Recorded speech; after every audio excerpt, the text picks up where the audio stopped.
Hello everyone, and I hope wherever you are when you are watching this, you are doing fabulous. And welcome back to my channel. And today we have a bit of a color correction with my new client here, and you just might recognize her. She's like kind of YouTube famous, Jordan Byers. All right, so with this color correction today, we have a case of some major bleeding. And if you don't know what that means, bleeding is when lightener leaks out of the foil at some point during processing, and that lightener spills out and leaks onto the hair underneath or on top of that foil. So essentially the lightener is getting on to the dark or natural hair that we didn't want highlighted, and it's causing spots. It sometimes can be referred to as like leopard or cheetah spots because that's kind of how it looks. In most cases, bleeding is not very noticeable. It will typically just be 1 to 2 here or there that's really easy to correct during the toning process.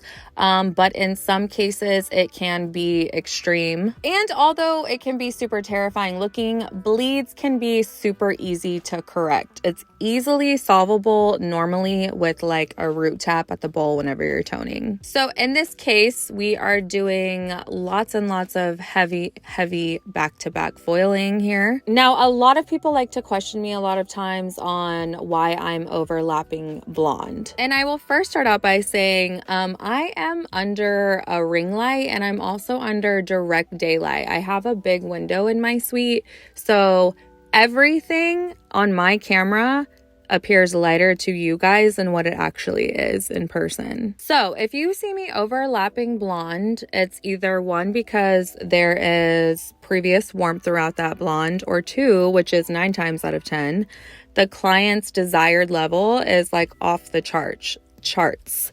It's like a level 10 plus, okay? It's like level 11, 12s, because that's typically what I'm doing is a lot of platinum blonding. So the type of work that you put out is the type of work that you're going to attract. Also, anytime I am doing any type of overlapping on any kind of blonde, I am always only using level 7 developer, and I'm always using Olaplex. And on top of that, I'm always using Schwarzkopf, which has a built-in bond builder. And what you don't see on camera is I like to pull my foils as I go. So that's also why sometimes my foiling processes, especially processes like these, can take 2+ hours, because I am stopping and pulling foils from where I started as I'm continuing to foil throughout the head. And also, whenever you're doing any type of color correcting or extreme foiling like this,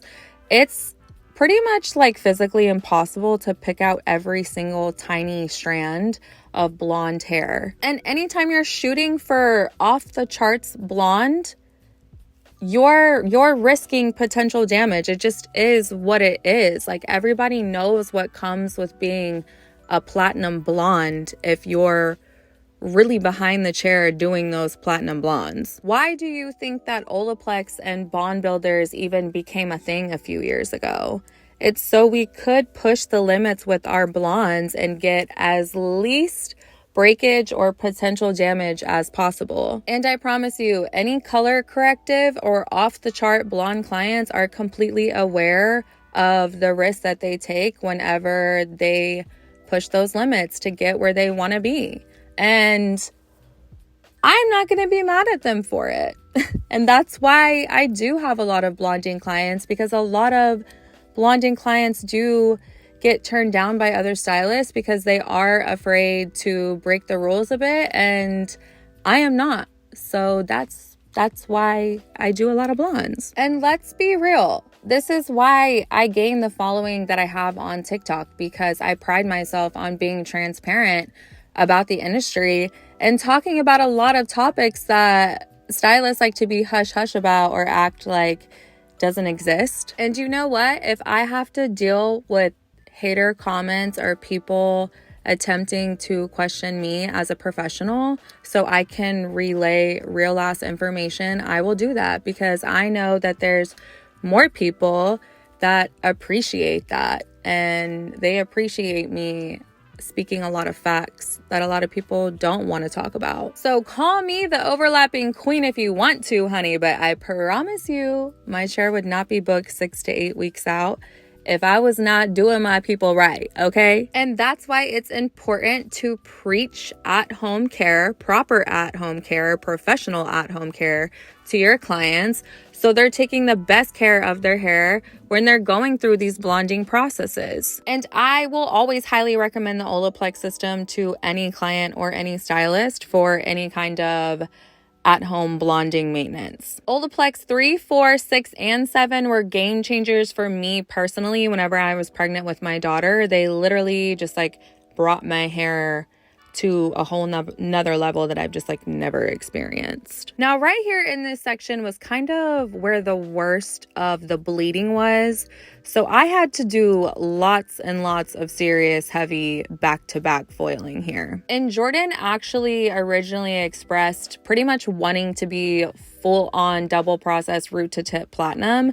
And I definitely had to like go in with my professional opinion and be like, hey girl, like I don't think that's gonna be the best idea for today, because we definitely would have had like hella breakage. Like she probably would have lost like half of her head of hair. It's always important to express to your client when you don't feel like what they're going for is a good idea, but always, you know, make sure you give a good compromise so they can still be happy and satisfied and you can still be comfortable going through that process. All right, so we toned all over at the bowl first with Redken Shades EQ 9V, Paul Mitchell 10PA, and a teeny tiny bit of Redken Shades EQ 9A.